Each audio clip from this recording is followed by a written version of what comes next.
I have difficulty reading English out loud, so I use AI voice to help share my story.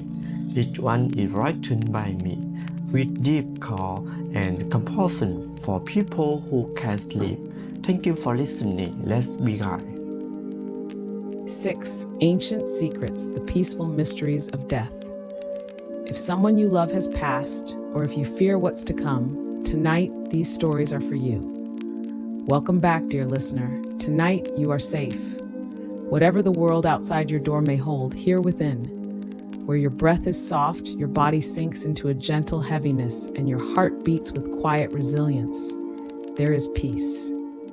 Tonight, we invite you to close your eyes and follow the tales of civilizations who dared to step into the deepest places of existence, to bring not fear, but stillness, not judgment, but presence, and not escape, but the magic of facing it all, exactly as it is. This is the story of how ancient humans confronted death and found harmony in the quiet night of sacred rituals. Part 1. Ancient Egypt, the soul's eternal journey and the art of preservation.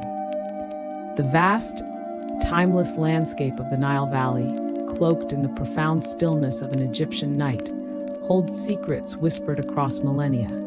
Towering pyramids, silhouetted against a star-dusted sky, and intricately carved funerary temples stand as eternal sentinels of a civilization deeply entwined with the concept of the afterlife. For the ancient Egyptians, death was far from a finality. It was not a tragic end to be feared, but rather a grand, intricate gateway to an enduring existence in the duat, the underworld. Their entire mortal life was viewed as a meticulous preparation for this ultimate transition, with the supreme goal of ensuring the soul's successful passage and triumphant rebirth into an eternal, blissful afterlife. This pervasive belief wasn't merely a religious doctrine, it was a foundational pillar of their society, influencing art, architecture, social structure, and personal conduct, transforming every lived moment into a purposeful step towards perpetual life. The funerary rituals, known for their elaborate nature, were a sprawling, meticulously orchestrated process, requiring not only profound spiritual reverence, but also highly specialized skills. Priests, often adorned in sacred animal skins like that of the jackal god Anubis, led these ceremonies, possessing an unparalleled understanding of anatomy, embalming techniques, and the complex celestial maps of the afterlife. They approached their solemn duties not with morbid fascination or panic, but with an unwavering, almost tangible reverence for this sacred transition. At the core of these rituals lay the sophisticated art and science of mummification. The Egyptians believed that for the soul Ka-and-Ba to inhabit the afterlife, its physical vessel needed to be preserved in as lifelike a state as possible. The process was lengthy, often spanning 70 days, a period carefully chosen to align with the heliacal rising of Sirius, a star crucial to their calendar and agricultural cycles, symbolizing rebirth. First, the body was purified with fragrant palm wine and water. Then, with an almost surgical precision, internal organs, the brain, lungs, liver, intestines, and stomach, were carefully removed through small incisions. The heart, however, was always left intact. It was considered the seat of intellect, emotion, and morality, vital for the soul's judgment in the Hall of Truth. These removed organs were carefully dried and placed in canopic jars, each protected by one of the 4 sons of Horus. The body cavity was then thoroughly cleaned and packed with natron salt, a naturally occurring drying agent. This natron treatment was the most critical phase, designed to completely dehydrate the body and prevent decomposition, thus preserving its form. After 70 days, the body, now dry and preserved, would be meticulously wrapped. Hundreds of meters of fine linen bandages, sometimes up to 20 layers, were meticulously wound around the limbs and torso. Each layer was interspersed with precious resins, protective amulets, like the scarab beetle, a powerful symbol of rebirth, and the sun god Ra, and papyrus scrolls inscribed with prayers, spells, and passages from the Book of the Dead. These inscriptions were not merely decorative, they were vital instructions and protective charms, intended to guide and shield the deceased from the perils of the duat. Throughout this labor-intensive process, the embalming priests, known as the God's Pure Ones, would continuously chant sacred incantations and verses from the Book of the Dead. Each prayer, each careful placement of an amulet, was performed with a distinct purpose: to fortify the Ka, the life force or spiritual double of the individual that needed sustenance, and the Ba, the personal soul, often depicted as a human-headed bird, capable of traveling between the physical and spiritual realms of the deceased as they navigated the arduous trials and treacherous landscapes of the afterlife. The very air within the embalming chamber, often a temple workshop, was thick with the pungent yet strangely purifying aroma of precious resins, rich frankincense, and exotic myrrh. These materials not only aided in preservation, but also created an almost palpable sacred atmosphere, transforming the space from one of mortal decay into a sanctuary for a deity preparing for an eternal voyage. The opening of the mouth ceremony was the absolute apex of the funerary rites, brimming with profound symbolic significance. During this ritual, a priest, often donning an Anubis mask, would use a special adze-like instrument to symbolically touch the mouth, eyes, nose, and ears of the mummy. This act was believed to restore the deceased's senses, allowing the soul to breathe, speak, eat, see, and hear in the afterlife. It was a crucial step, affirming that even in death, a person's dignity and capacity for full sensory experience were honored and maintained, essential for their successful interaction with the gods and their validation in the divine tribunal of Osiris, where their heart would be weighed against the feather of Ma'at, truth and justice. In the solemn, candlelit funerary chamber, family members and priests would gather, often sitting in profound silence for extended periods. Their collective presence was an act of unwavering support, an affirmation of continuous love, and an unbreakable connection with the deceased. They did not dwell on the individual's past transgressions. Instead, their focus was entirely on the soul's perilous journey. The steady, rhythmic breathing of the living, subtly merging with the murmured prayers and chants, became a symbolic breath for the soul on its path, a vital communal life force energy sustaining it through the journey beyond mortal existence.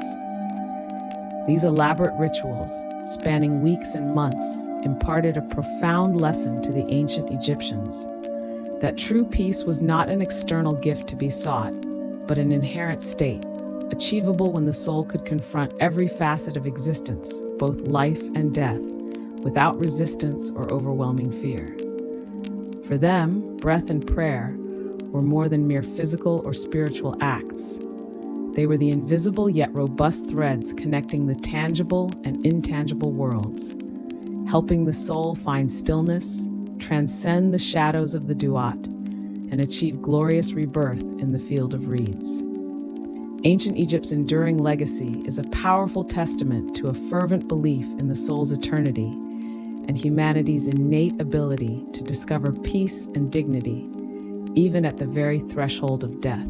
It demonstrates that, with meticulous preparation, unwavering faith, and communal support, death could be transformed from an end into a deeply meaningful event, leading to an endless, blissful new life.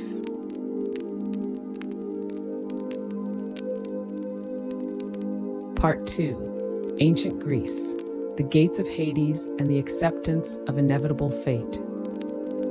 In ancient Greece, death was regarded not as a terrifying void, but as a somber, inevitable passage to Hades, the shadowy yet not inherently malevolent underworld, where souls found perpetual existence under the watchful dominion of Hades and his queen, Persephone. The Greeks, despite their vibrant appreciation for life, did not fear death with a frantic desperation. Instead, they embraced it as an intrinsic, unavoidable component of the natural life cycle, a predetermined fate bestowed upon mortals by the Olympian gods. Their conception of death carried a profound, almost poetic sense of tragic beauty, where dignity, acceptance, and proper observance of customs were held in the highest esteem. Their funerary rituals, meticulously observed and laden with deep symbolic meaning, reflected this pervasive respect and acceptance. These rites were typically divided into 3 distinct stages, each serving a crucial purpose. Upon a person's passing, the initial phase was the prothesis, or the preparation and laying out of the body. The deceased's body was carefully washed with pure water, anointed with perfumed oils, adorned in their finest clean clothes, often pure white or light-colored garments to symbolize purity and peace, and then solemnly laid upon a funeral couch in the family home.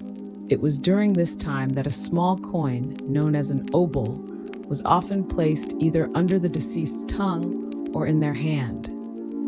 This obol was intended as payment for Charon, the mythological ferryman, whose duty it was to transport the souls of the dead across the river Styx, the murky boundary separating the mortal world from the realm of Hades.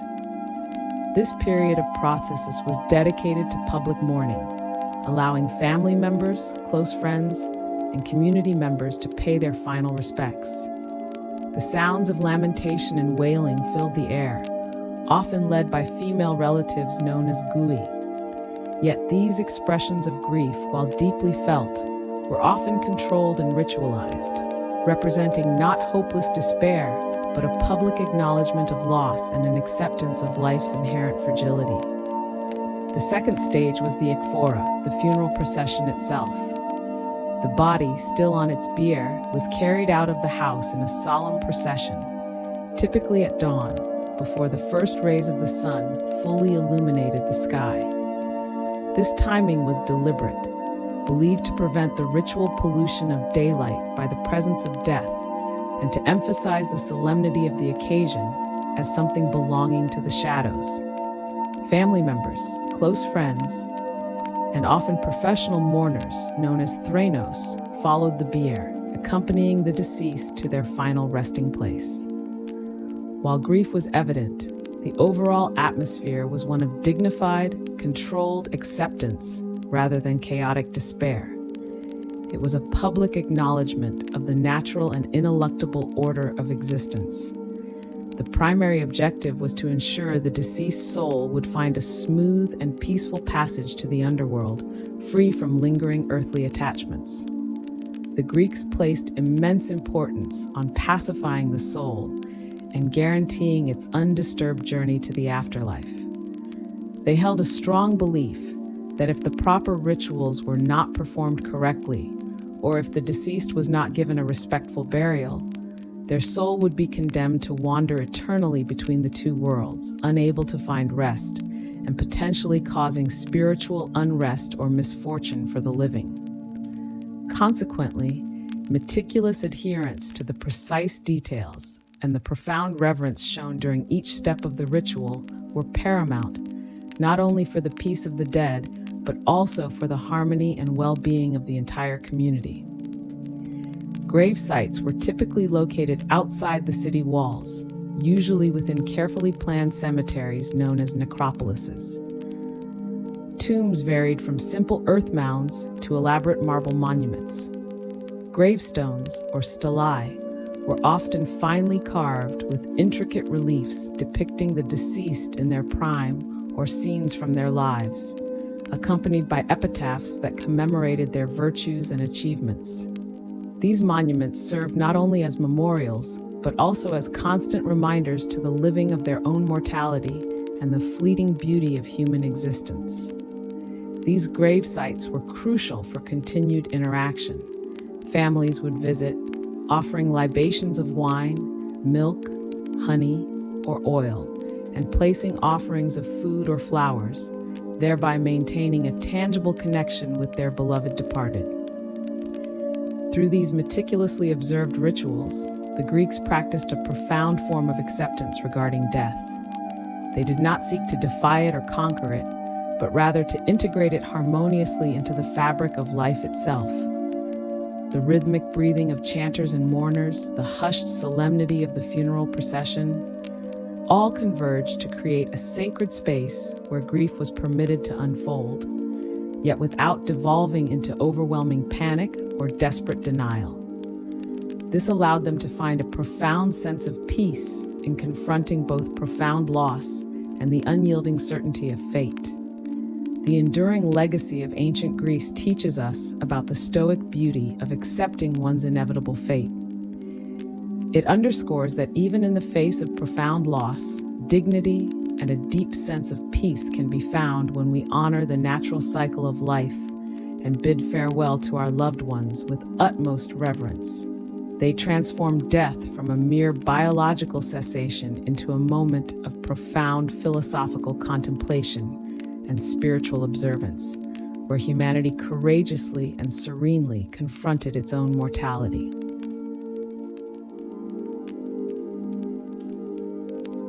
Part 3.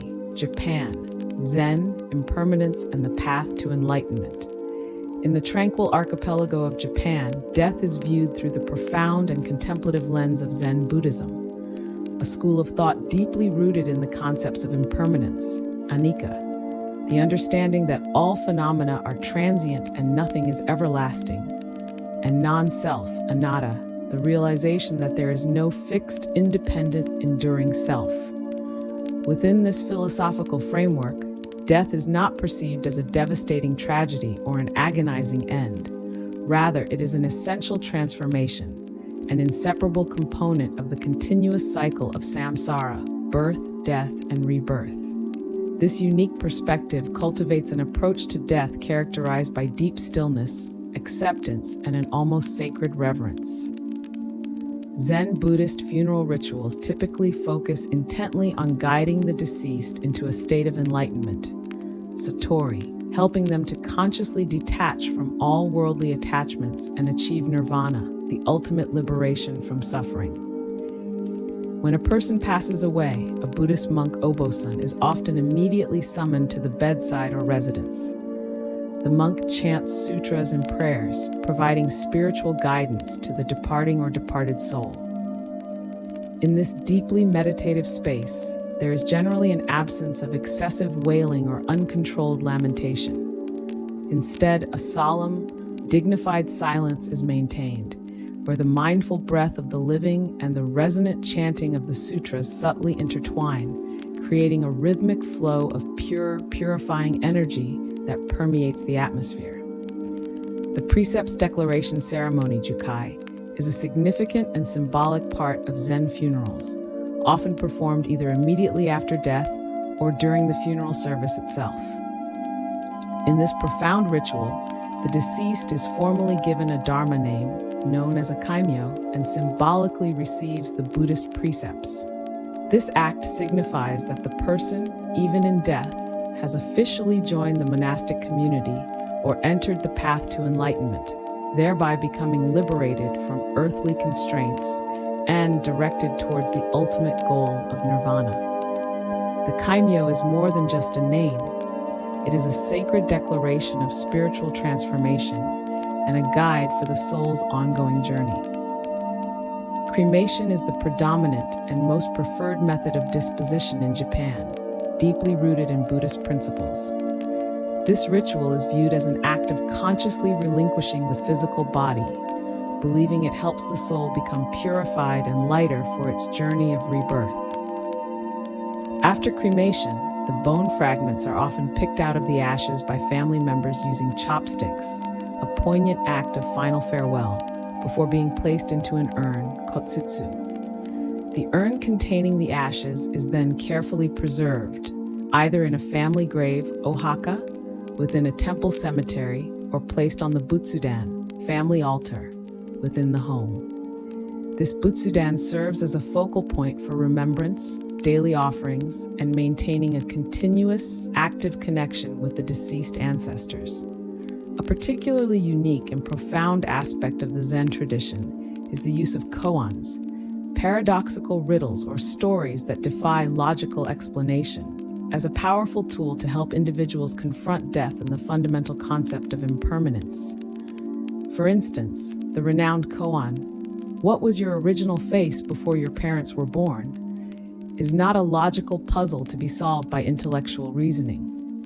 Instead, it serves as a potent instrument designed to shatter clinging to the ego and the fixed sense of self, compelling the individual to recognize their inherent, impermanent, formless true nature.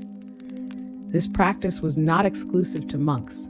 Even legendary samurai warriors often engaged in Zen meditation and contemplated death and impermanence to face their inevitable fate with unwavering stillness, indomitable courage, and profound honor, enabling them to embrace sacrifice without debilitating fear. The stillness pervading Zen rituals is not an absence of emotion or a sterile lack of warmth. Rather, it is an unresisting acceptance of reality, regardless of the painful nature of loss.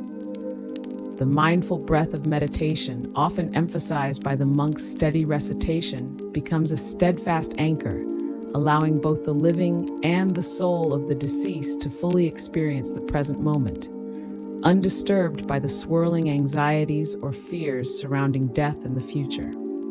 That profound stillness is an unspoken invitation to relinquish control and simply be.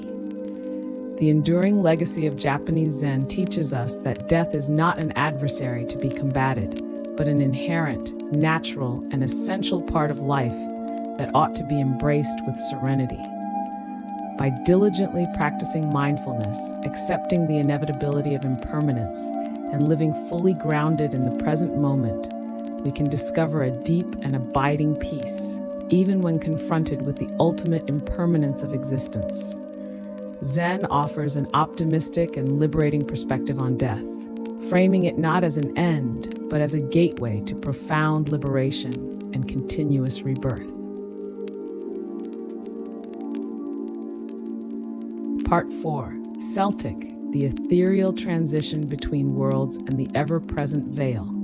For the ancient Celts, death was rarely perceived as an abrupt, definitive end, but rather as a gentle, mystical transition between this earthly realm and the other world, a liminal space, neither a rigid heaven nor a punitive hell, but a parallel dimension teeming with magic, ancestral spirits, and mythical beings.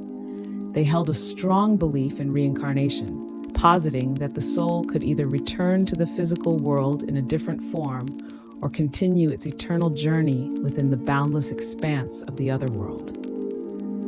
Consequently, death was not a final destination, but a crucial intersectional point on a perpetual cyclical journey, an ongoing dialogue between realms. Celtic funerary rituals were deeply intertwined with the natural world and the cycles of the seasons. They often took place at twilight, at night, or within sacred groves, ancient megalithic sites, or naturally significant landscapes where the veil between the living world and the spirit world was believed to be thinnest, allowing for enhanced communication and passage. Their rites were not solely about bidding farewell to the departed. They were profoundly focused on maintaining a vibrant, active connection with them, as they believed ancestral spirits could continue to offer guidance, protection, or even influence the lives of the living. This belief fostered a profound sense of continuity and shared existence beyond the grave. Samhain, which through historical evolution laid the foundation for modern Halloween, stands as one of the most significant festivals in the Celtic calendar.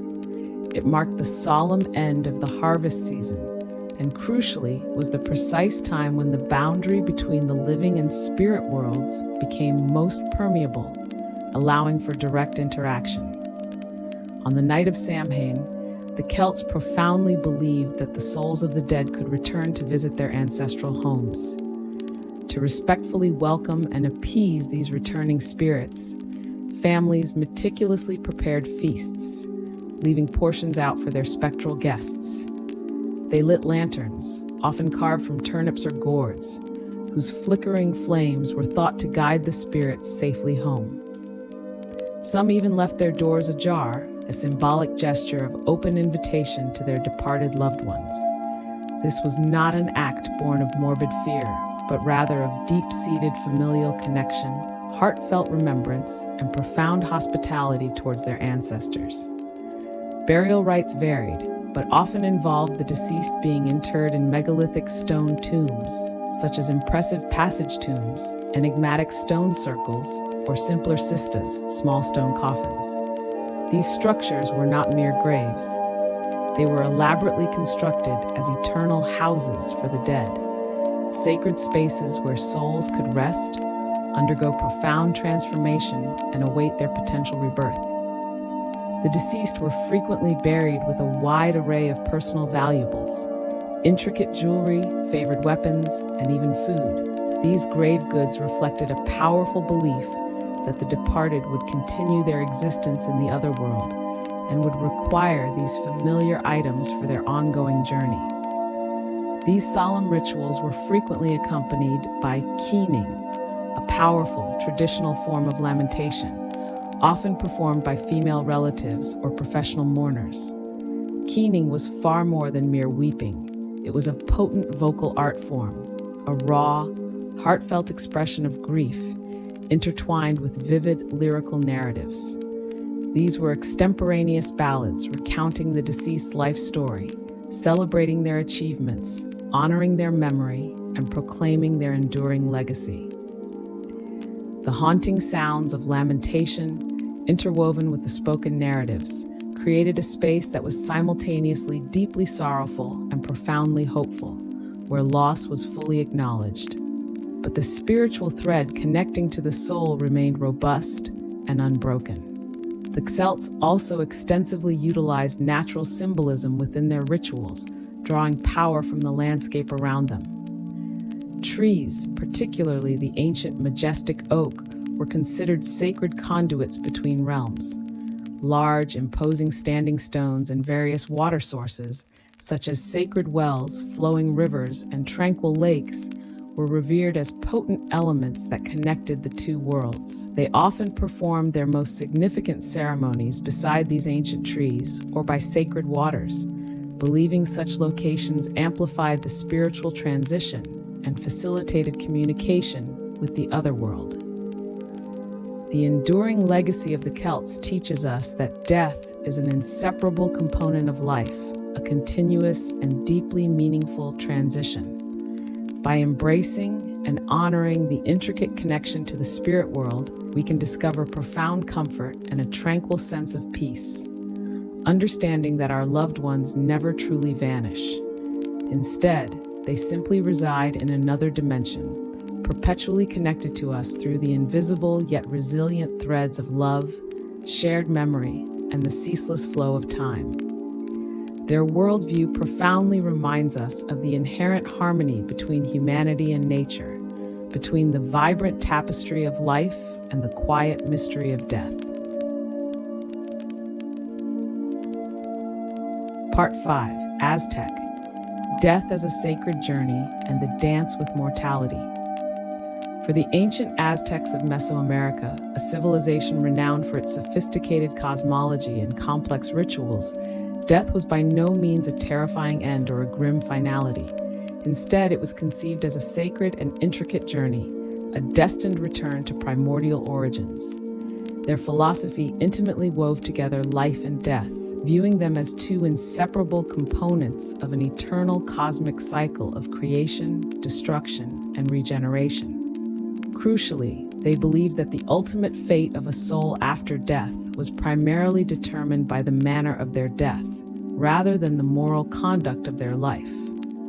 For example, warriors who bravely perished in battle or women who died during childbirth were granted a particularly glorious afterlife, believed to ascend directly to the sun god's realm. The Aztec funerary rituals were vibrant, profoundly symbolic, and intensely spiritual, reflecting this unique belief system. When a person died, the body underwent careful and respectful preparation. Typically, the deceased's body was bundled into a compact, tightly bound fetal position, often wrapped in layers of cloth and ropes. This posture was highly symbolic, representing both vulnerability and the promise of rebirth, a cyclical return to the origin. The body was dressed in its finest attire, adorned with jewelry, and placed alongside an array of precious possessions, offerings of food, especially sacred maize and tortillas, and even beloved pets. The hairless Soloitsquintly dog, in particular, was revered as a guide for the soul, believed to accompany and protect the deceased through the treacherous paths of the underworld. The Aztecs believed that the soul would embark on an arduous journey through Mictlan, the underworld, a realm consisting of 9 distinct, challenging levels. This perilous voyage was believed to last for a full 4 years.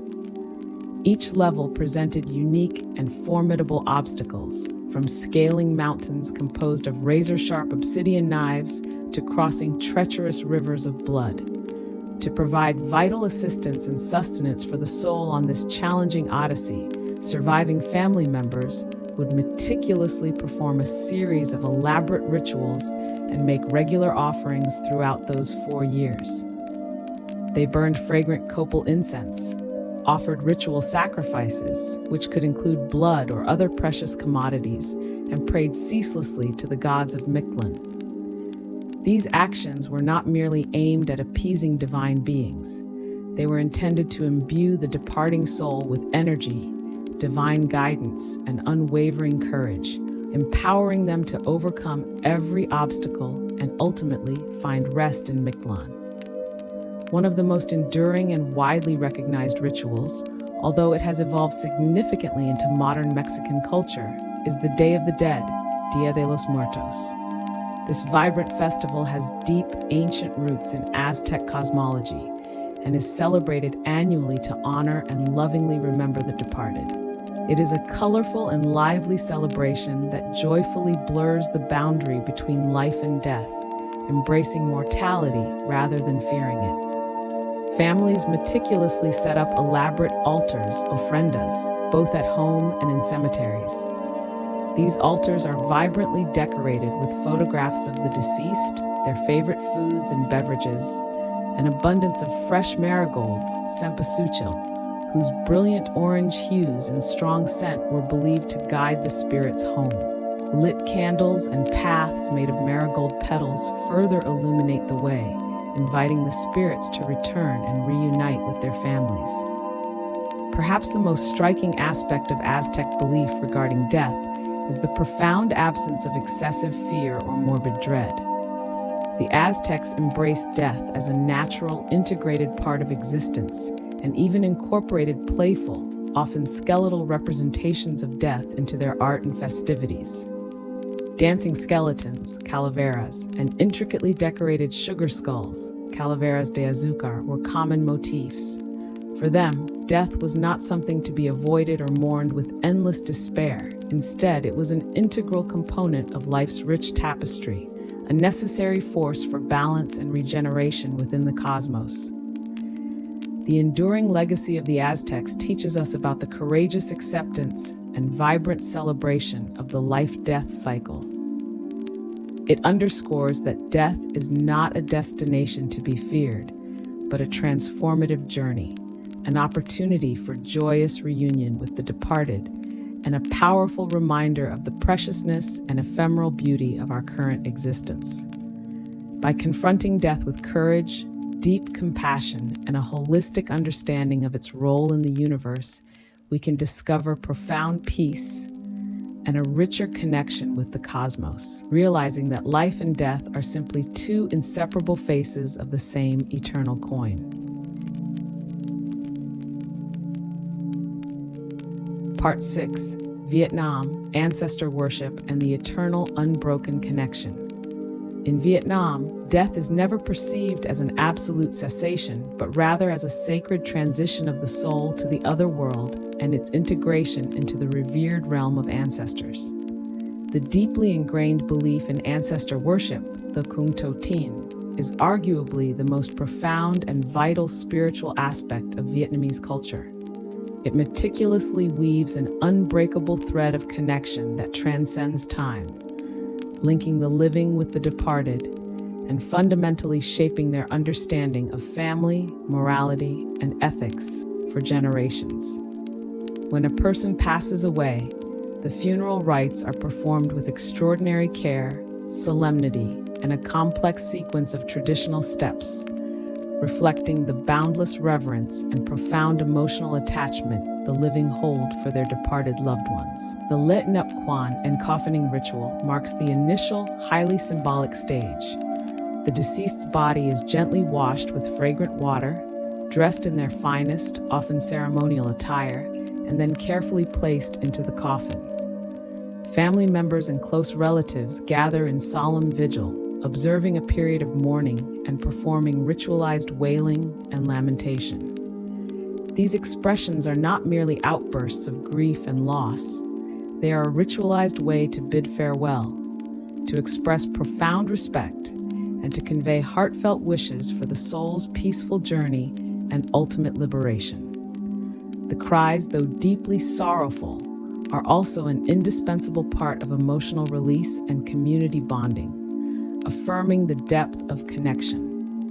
Throughout the extended funeral period, which can vary from a few days to several weeks depending on local customs, regional traditions, and the family's means, a designated priest, Thầy Kung, a traditional shaman-like figure, or a Suthai, a Buddhist monk, will continuously chant sutras, recite prayers, and conduct various spiritual ceremonies. The rhythmic sound of the chanting resonates within the sacred space of the funeral hall, the cadence of the prayers harmonizing with the hushed, sorrowful breathing of the living. This creates a deep spiritual atmosphere, a bridge where the soul is guided and comforted on its journey. The pervasive, sweet fragrance of incense and burning joss sticks is a constant presence, believed not only to purify the air, but also to serve as a smoky thread, connecting the tangible world with the invisible spiritual realm, carrying the living's prayers and aspirations to the departed. Even after burial, the rituals of remembrance and connection are meticulously maintained to ensure the soul's peaceful transition and its complete integration into the ancestral world. The 49th day and 100th day ceremonies are critical milestones, symbolizing the soul's final departure to the eternal realm.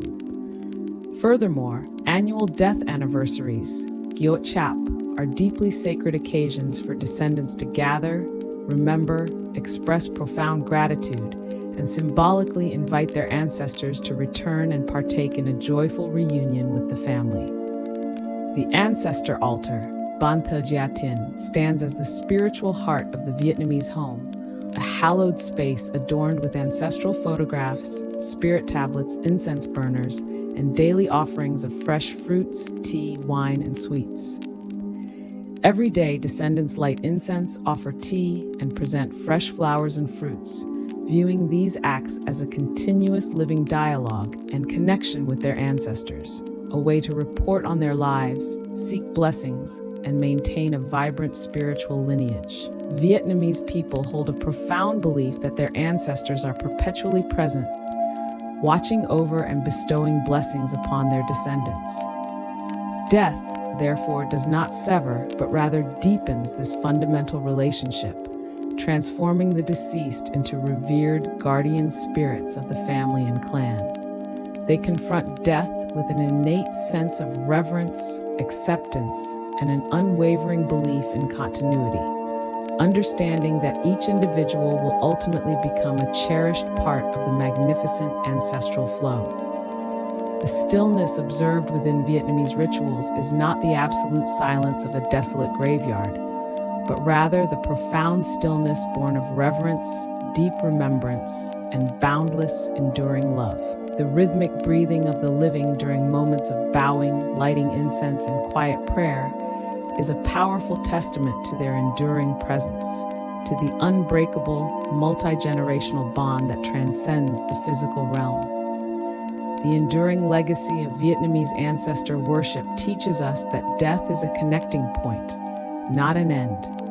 It teaches that even when the physical body has passed away, the soul persists and remains eternally linked to family and lineage, forming a timeless spiritual community. By deeply honoring the past and diligently maintaining this strong, continuous connection, we can find profound peace, solace, and a clear understanding that we are an integral part of a vast, ongoing stream of existence, ceaselessly protected and guided by the wisdom and love of those who came before us. It is a powerful reminder of eternal love and life's sacred continuity within the heart of every person. Reflection segment. Through the eyes of the ancestors, the invisible transformation Enum. They were not distant spirits, anonymous shadows, or frightening apparitions. They were our grandparents, our parents, our beloved family members, individuals who once lived vibrantly, loved fiercely, contributed meaningfully, and faced their unique destinies with every fiber of their being. Each carried the unique burdens of their life, their profound joys and sorrows, their inevitable mistakes, and their enduring achievements. Yet through it all, they remain an inseparable part of us, woven into our very blood, etched into our deepest memories, and imprinted upon our souls. And in the profound, sacred presence of these ancient rituals, carried forth by the reverence and boundless love of descendants, the living, in those quiet, hallowed moments, can palpably sense the presence of their ancestors. This connection is not perceived through physical sight, but through the heart, through an innate spiritual intuition, through a sacred link forged over countless millennia. This connection isn't sought because they desire forgiveness for past transgressions, nor do they seek to receive material gain from the departed. It is because through these acts of remembrance and honor, they are seen, remembered, and revered, without fear, without the agony of being forgotten in the relentless currents of time. There is a deep, abiding comfort in the knowledge that loved ones continue to live on, not just in memories, but in the heart and in the conscious spiritual awareness of succeeding generations. A child once carefully inscribed in the family genealogy book, words that have been faithfully passed down through countless generations, carrying with them a profound sense of affection and undying gratitude. My ancestors never wavered when I remembered them. The steady flame on the altar, the fragrant smoke of incense curling upwards, the soft, murmured prayers. That is how I know that I am not alone, that I am not abandoned, and that I am forever a cherished part of this magnificent, continuous flow. These sacred rituals do not promise physical immortality, nor do they offer an escape from the inevitability of death. They do not preach sermons of power or control over the fundamental cycles of life and death. They simply remain, remaining steadfastly in the heart, enduring in tradition, residing within the very fabric of every home, and persisting in the collective memory of a people. And in that profound, unwavering remaining, that steadfast continuity, countless generations have discovered a resilient thread to cling to until the very end of their own journeys. It is a lifeline that connects them to their deepest roots, to the profound wisdom and unwavering strength of the past, empowering them to step confidently into the future. It is a thread woven from the gentle rhythm of breath, from unconditional love, and from the deep, abiding acceptance that death is not an end, but a sacred beginning, a continuous, hallowed progression. Now let's rest together. Let's honor the courage of stillness. Feel the crown of your head gently soften. Allow your eyebrows to relax, your jaw to unclench. Feel your jaw completely release. Let your eyes sink deeper into their sockets, fully relaxing. Feel the tiny muscles around your eyes, nose, and mouth soften. Release your entire face. Feel your whole throat open, relaxing. Allow your neck and shoulders to drop, releasing all tension. Feel your arms heavy and relaxed. Your hands warm and soft. Feel your chest soften, your belly gently rising and falling with each breath. Feel your whole back soft and relaxed, your hips heavy and comfortable, your thighs relaxed, your knees light, your calves soft, and your feet warm, completely at ease. Feel your entire body heavy and peaceful, your breath soft and deep, and your mind quiet. You are here right now. safe and at peace. Thank you for listening. May you have a deep and peaceful sleep. See you tomorrow night.